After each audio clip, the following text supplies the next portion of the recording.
Hi.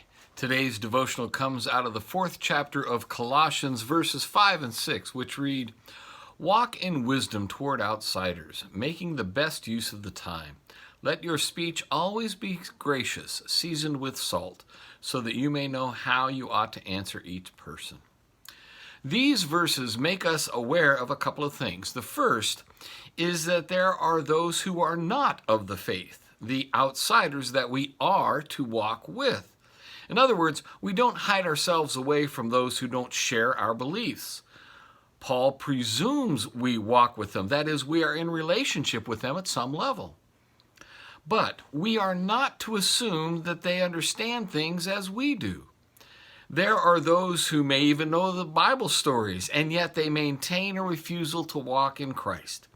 These outsiders are just that. They are outside the faith. And we are to be wise in dealing with them. Again, that calls for us to be mindful of our speech and actions with them, and not to assume they will either accept things as we do, nor will they then necessarily respect or accept us. That is okay. That's where wisdom comes in. We want to be wise in dealing with the non-believers in our lives, not so we can live up to their expectations or standards. In fact, we need to be wise according to God's wisdom and grace. We do this so that others may, in time, gain the fullness of the riches that we share in Christ.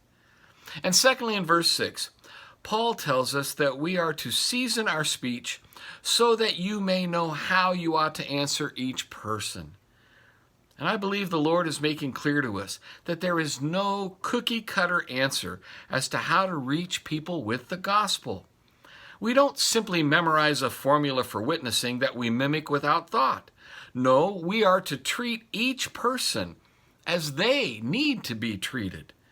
Again, that's where wisdom comes in, and the seeking of God's wisdom as we sojourn with others on this earth. You don't deal with your parents the same way you deal with your cousins, or your work buddies are not shown the same sort of familiarity as are your bosom buddies. The same is true when telling others what makes faith significant for you or important to you. You tailor your talk to each person in your life. God has given you those relationships as gifts. It takes wisdom and time to unwrap those gifts so they can hear how the gospel has changed you. Take time to be with others, so when they need the gospel, you can have the wisdom seasoned with grace to comfort and cheer them with God's mercy. Now, I want to ask you one more time to let us hear from you by phone, text, or email if you would use worship on Wednesday nights again. And just a reminder, we will plan to have midweek Advent and Lenten services during those seasons, regardless of if we return to a weekly Wednesday worship. All that being said, God's blessings to you today. Goodbye.